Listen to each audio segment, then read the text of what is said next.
Assalamualaikum warahmatullahi wabarakatuh. Bismillah wassalatu wassalamu ala rasulillahi amma ba'du. Kaifa halukum ya talibat? Bi khair. Ya insyaallah ya, semoga Allah senantiasa menjaga kalian dimanapun kalian berada. Nah, hari ini kita ketemu lagi di pelajaran akhlak. Sediakan pena dan bukunya agar sudah ingatkan, jangan lupa untuk mencatat poin-poin penting saat pelajaran berlangsung. Nah, baik.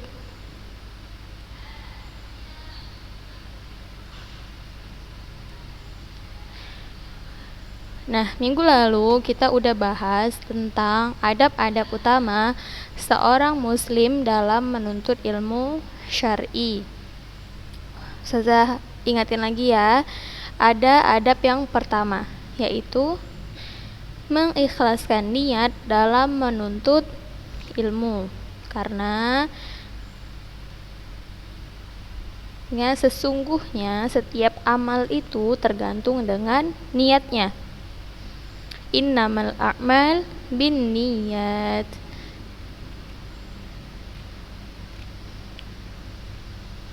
Nah, mengikhlaskan niat untuk siapa? Udah kita pelajari, mengikhlaskan niat hanya untuk Allah.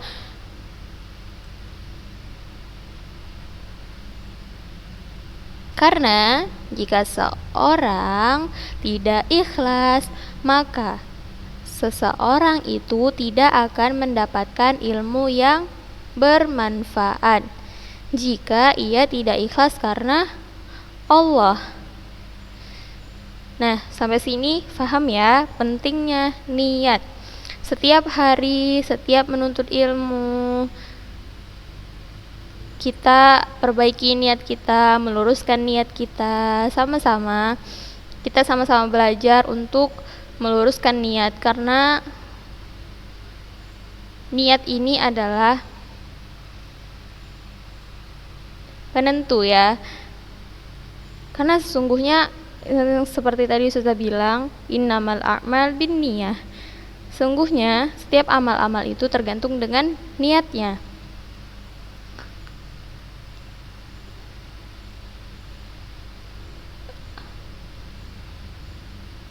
Maka Ustazah nasihatkan kepada kalian, kepada kita semua, untuk senantiasa memperbaharui niat kita. Kita tanya dalam hati, untuk apa kita menuntut ilmu, untuk siapa, agar apa gitu ya, supaya apa yang kita lakukan bisa mendapat ridhonya Allah Subhanahu wa ta'ala. Nah, sudah. Yang kedua,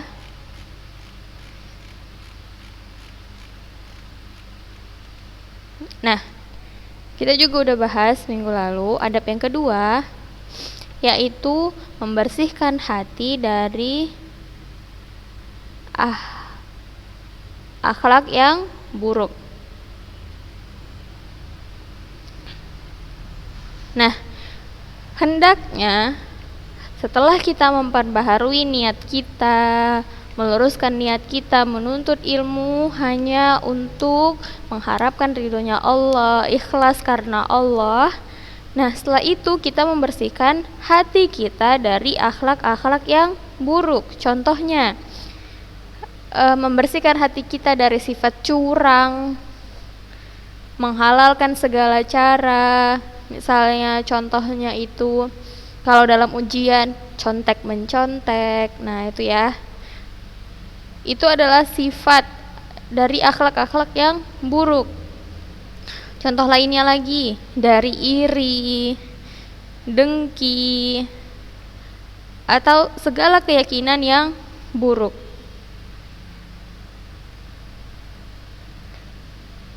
Nah, kenapa kita harus membersihkan hati kita dari akhlak-akhlak yang buruk?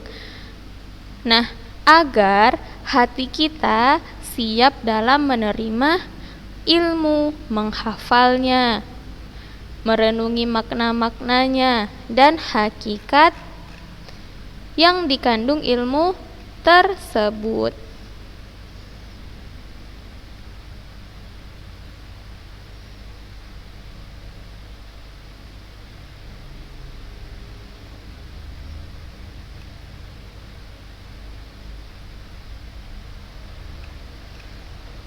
Paham ya? Jadi setelah kita meluruskan niat, kita harus membersihkan hati kita dari akhlak-akhlak yang buruk. Seperti yang Ustazah bilang, curang, iri, dengki. Akhlak yang buruk termasuk apa? Menghina gurunya, lalu menceritakan kejelekannya di belakangnya.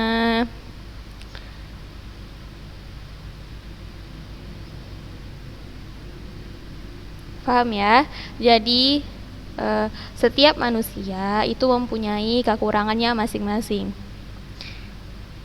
Baik itu guru. Nah, tidak sepantasnya atau tidak wajar bagi kita seorang penuntut ilmu menjelekkan guru kita sendiri, baik dengan membicarakan keburukannya atau menamainya dengan hal-hal yang tidak dia ridhoi, menjelek-jelekannya. Faham ya anak-anak Ustazah?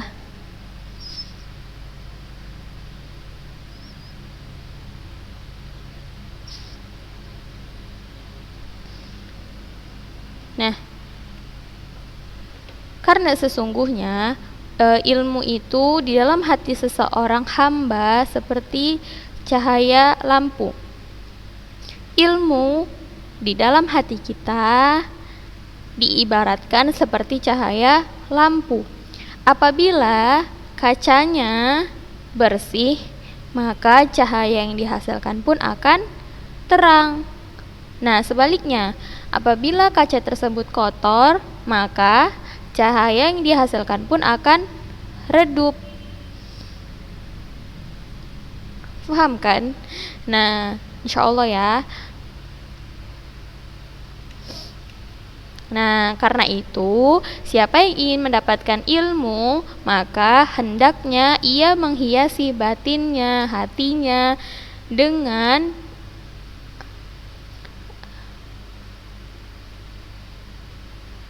akhlak-akhlak yang baik. Nah, jadi dia harus membersihkan hatinya dari kotoran-kotoran. Sebab ilmu merupakan perhiasan yang berharga yang tidak pantas dimiliki kecuali oleh hati yang bersih. Sampai sini anak-anak Ustazah paham? Fahimtun?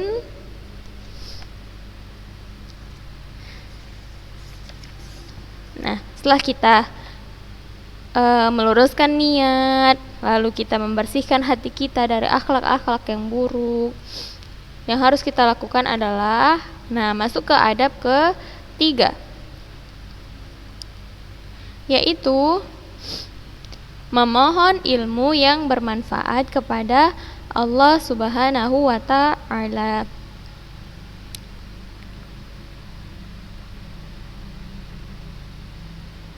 Karena doa itu adalah senjatanya orang-orang muslim. Jadi banyak-banyak berdoa. Sekalipun kita dalam menuntut ilmu, kita juga harus berdoa. Senantiasa kita memohon ilmu yang bermanfaat kepada Allah dan memohon pertolongan kepadanya.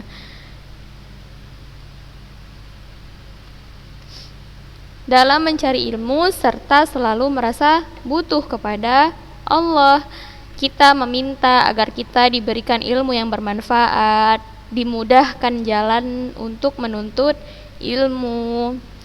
Kita berdoa supaya kita dijauhkan dari ilmu-ilmu yang tidak bermanfaat, dari rasa malas itu ya. Kita harus senantiasa berdoa kepada Allah Subhanahu wa Ta'ala agar kita diberikan sifat sungguh-sungguh dalam menuntut ilmu, merasa rindu untuk menuntut ilmu. Nah, Allah Subhanahu wa taala telah memerintahkan nabinya untuk memohon dan menambahkan ilmu. Allah berfirman dalam surah Thaha ayat 114, "Wa qur rabbi zidni ilma." Dan katakanlah, "Wahai Rabbku, tambahkanlah ilmu." Nah, banyak doa yang sudah Rasulullah ajarkan, di antaranya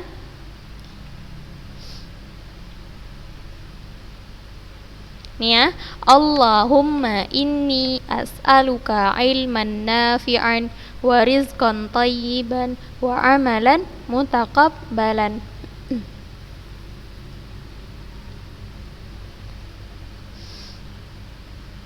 Ini ya, saya sarankan untuk anak-anak ustazah menghafal doa-doa tersebut.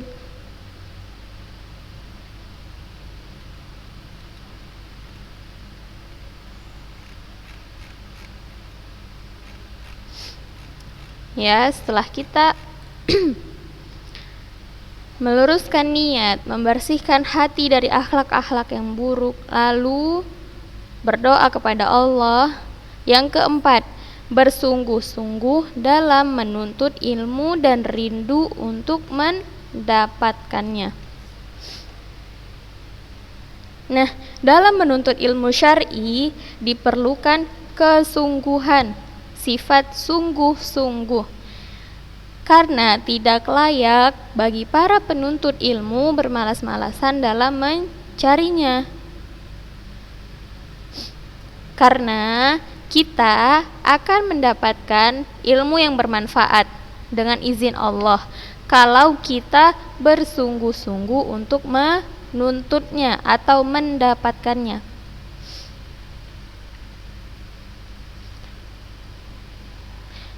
Karena coba ustazah tanya kepada kalian, bisa nggak seseorang mendapatkan ilmu hanya dengan tidur-tiduran, main gadget, main game? Dia hanya malas-malasan, tidur-tiduran, seperti yang sudah bilang tadi, bisa nggak? Kecuali dia memang memanfaatkan fasilitas seperti gadgetnya untuk mencari ilmu, searching suatu hal yang berkaitan dengan syariat gitu ya, melihat video-video dakwah seperti itu ya.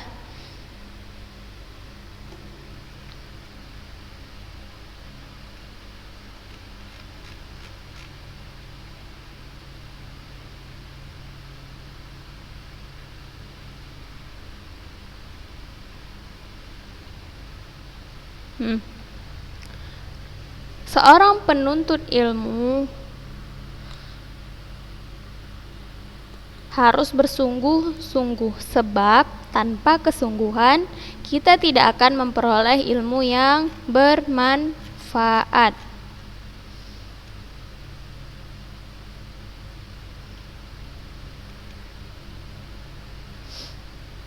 Rasulullah Shallallahu Alaihi Wasallam bersabda, "Al-mu'minul qawi khairun wa ahabbul ilallah minal mu'minid dha'if, wa fi kulli khair ihris ala ma yanfa'uka wasta'in billah wa la ta'jas. Wa in asabaka syai'un fala taqul law anni fa'altu kana kadza wa kadza, walakin qul qadarullah wa ma syaa fa'al, fa inna law taftahu amal syaitan." Mukmin yang kuat lebih baik dan lebih dicintai Allah daripada mukmin yang lemah. Ingat ya anak-anak ustazah, dan pada keduanya ada kebaikan. Bersungguh-sungguhlah untuk mendapatkan apa yang bermanfaat bagimu.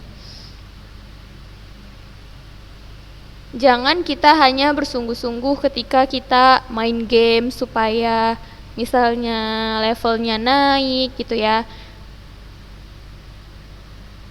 Game itu tidak akan berguna untuk akhirat kalian, tapi jika kalian menuntut ilmu secara sungguh-sungguh, itu akan bermanfaat di kehidupan kalian dan kita semua. Lalu mintalah pertolongan kepada Allah dalam segala urusan.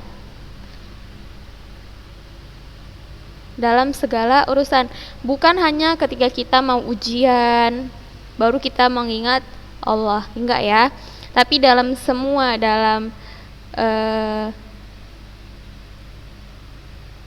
kehidupan kita sehari-hari, bukan hanya ujian kita mengingat Allah, tapi dalam kehidupan sehari-hari kita juga harus melibatkan Allah dalam semua urusan-urusan kita. Serta janganlah sekali-kali engkau merasa lemah.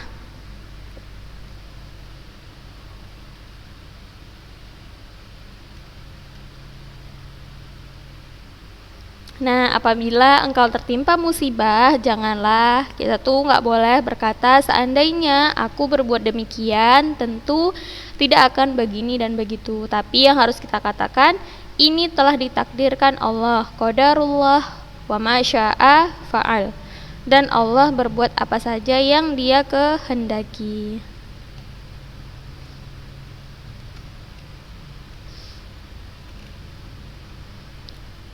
Nah, lagi, kenapa kita harus bersungguh-sungguh?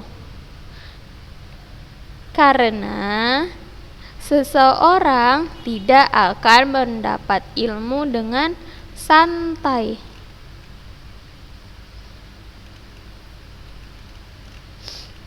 Paham ya?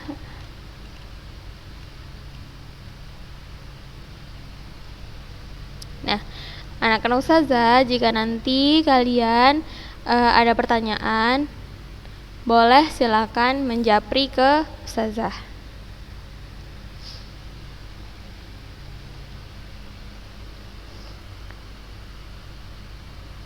Coba diulang tadi adab-adabnya. Yang pertama, apa anak-anak ustazah?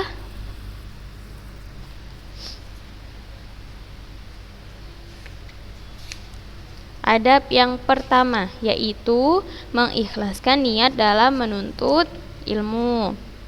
Lalu adab yang kedua, membersihkan hati dari akhlak-akhlak yang buruk. Nah, adab ketiga, memohon ilmu yang bermanfaat kepada Allah.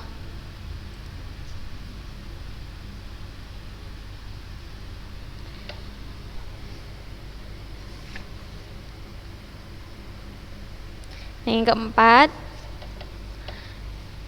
yang baru kita bahas yaitu bersungguh-sungguh dalam menuntut ilmu dan rindu untuk mendapatkannya. Kita masuk adab yang kelima,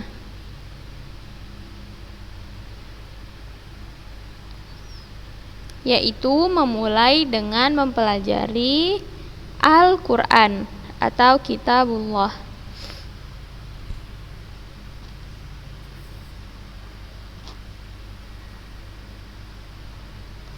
Nah, dalam mempelajari ilmu syar'i atau ilmu agama, hendaknya kita memulai dengan mempelajari Al-Quran.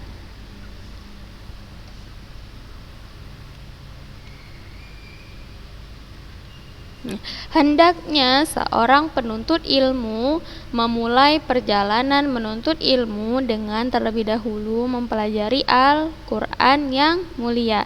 Ia hafalkan Al-Quran dan bersungguh-sungguh dalam memahami maknanya atau tafsirnya. Seorang penuntut ilmu hendaknya mengetahui bahwa menuntut ilmu memiliki beberapa tahapan yang harus dilalui. Kita harus memulai dari yang paling penting, kemudian yang penting. Lalu ia tidak boleh tergesa-gesa. Bahkan ia harus bersabar dan mengetahui kadar kemampuan dirinya. Maksudnya gimana ustazah?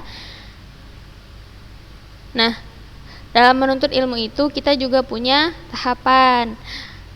Kita harus mempelajari dari yang paling penting sampai yang penting.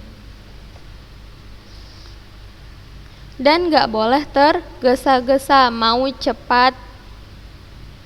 Contohnya misalnya mau cepat hafal gitu.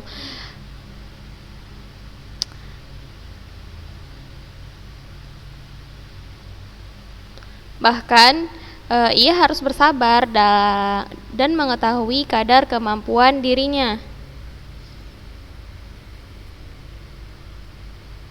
Contoh, saya kasih contoh. Misalnya orang yang menghafal Al-Quran, ada yang membacanya lancar, ada yang terbata-bata, ada yang hanya bisa satu huruf, satu kalimat gitu ya, sama dengan terbata-bata. Nah,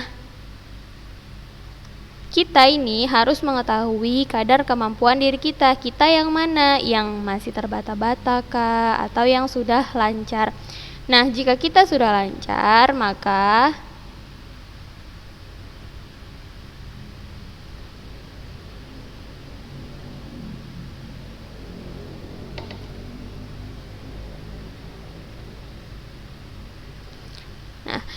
jika kita yang masih terbata-bata, kita harus bersabar walaupun kita melihat teman kita sudah lancar membacanya. Nah, itulah karena kadar kemampuan seseorang, masing-masing orang itu beda. Kita harus mengetahui kadar kemampuan diri kita. Selanjutnya kita harus bersabar. Bersabar bukan berarti kita tidak terus belajar, tetapi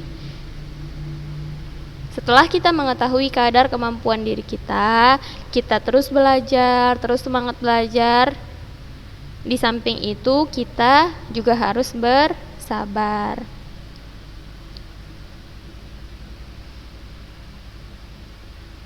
Ingat ya, kalau misalnya kita iri dengan teman kita,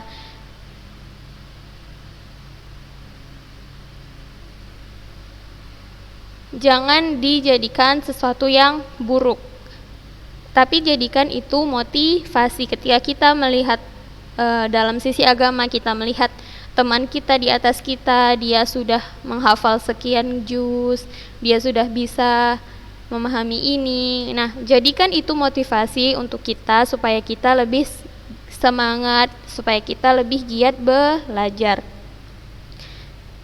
Jangan jadikan itu sifat iri yang dapat mengotori hati. Misalnya karena kita iri kepadanya, kita menjelek-jelekannya, tidak ya.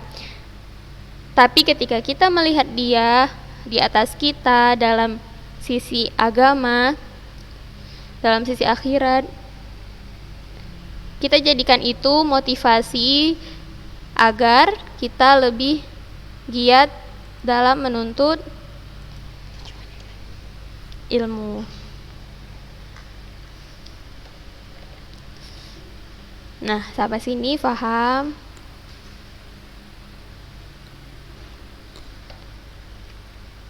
Kita baca lagi ya. Para ulama kita tidak pernah melewati dan menyimpang dari tahapan menuntut ilmu, karena bertahap dalam menuntut ilmu adalah jalan selamat untuk memperoleh ilmu. Maksudnya seperti tadi yang kita udah tahu, kalau menuntut ilmu itu mempunyai beberapa tahapan. Nah, kenapa kita harus melewatinya secara bertahap? Karena itu merupakan jalan selamat untuk memperoleh ilmu. Jangan tergesa-gesa ingin cepat. Contohnya ingin cepat hafal, jadi tidak diulang lagi gitu ya.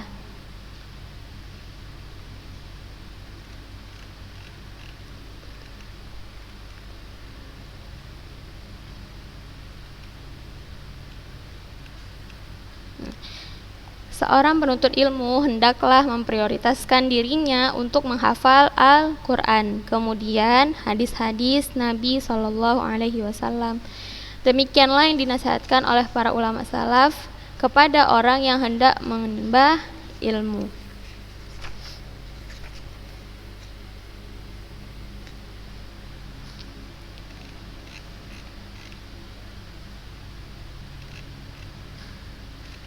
Sudah sampai sini paham? Nah, kita masuk adab yang keenam, yaitu menjauhkan diri dari dosa dan maksiat. Dengan apa? Dengan bertakwa kepada Allah Azza wa Jalla. Hal ini merupakan sarana yang paling besar dalam memperoleh ilmu. Allah berfirman dalam surah Al-Baqarah, "Dan bertakwalah kepada Allah, Allah memberikan pengajaran kepadamu, dan Allah Maha mengetahui segala sesuatu."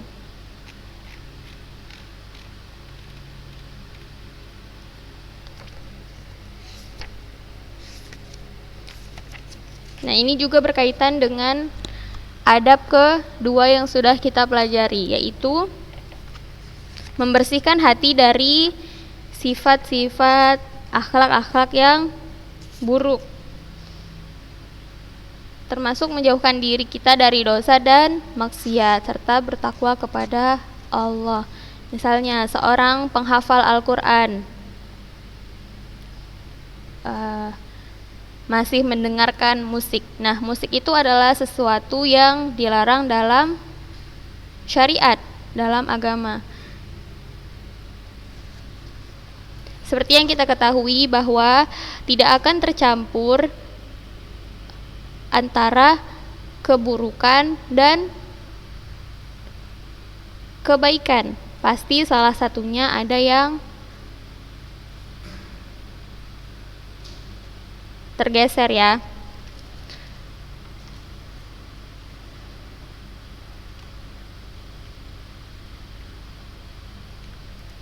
Serta bertakwa kepada Allah. Ittaqillaha haitsuma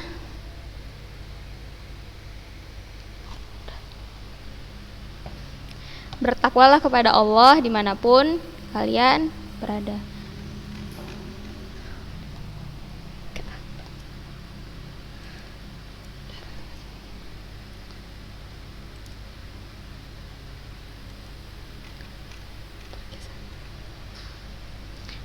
Sudah. Jika nanti ada pertanyaan, boleh silakan japri ke Ustazah ya. Cukup sekian pertemuan kita hari ini. Subhanakallahumma wa bihamdik, asyhadu alla ilaha illa anta, astaghfiruka wa atubu ilaik. Barakallahu fikun. Assalamualaikum warahmatullahi wabarakatuh.